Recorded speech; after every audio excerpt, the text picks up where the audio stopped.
Ma'am, ఈ accident నువ్వే చేయించావు కదూ? నిజం చెప్పు మామ్.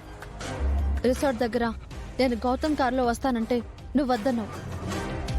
గౌతమ్ వెళ్లే రూట్లో కాకుండా మన కార్ని మరో రూట్లో తీసుకొచ్చావు.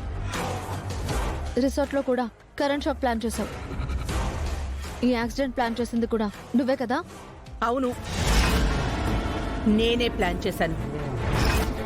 ఆ అహల్య వల్ల నువ్వు 2 సార్లు చావు దాకా వెళ్ళొచ్చావు. అలాంటి దాన్ని బ్రతకనిస్తానా?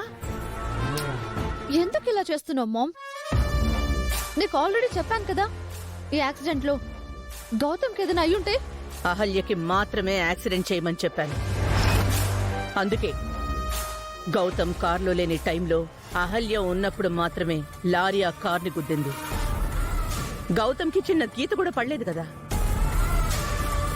నేను అంత కష్టపడి ప్లాన్ చేస్తే అది బ్రతికేసింది, ప్రాణాలతో బయటపడింది. తనకసలు నువ్వన్నట్టు గౌతమ్ పక్కనుంటే అది చిరంజీవురాలే.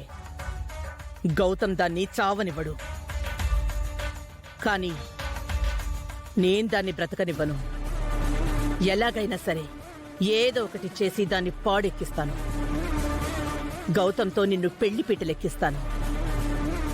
నేను అహల్య చావు కోరుకోవట్లేదు మామ్. గౌతమ్తో పెళ్లి మాత్రమే కోరుకుంటున్నాను. అది బ్రతికున్నంతసేపు నీకు గౌతమ్కి పెళ్లి కాదే. దాని చావుతోనే నీ పెళ్లి ముడిపడుంది. నిన్ను 2 సార్లు చావు అంచులకి చేర్చిన అహల్య బ్రతుకు గురించి నువ్వు మానవత్వం ఉన్న మనిషిలాగానో లేదా ప్రాణాలు నిలబెట్టే డాక్టర్ లాగానో ఆలోచించాల్సిన అవసరం లేదు. శత్రువుని చంపడమే యుద్ధమైనప్పుడు నువ్వు నీ ప్రేమ యుద్ధాన్ని చేసి గెలిచి తీరాలి. అర్థమైందా?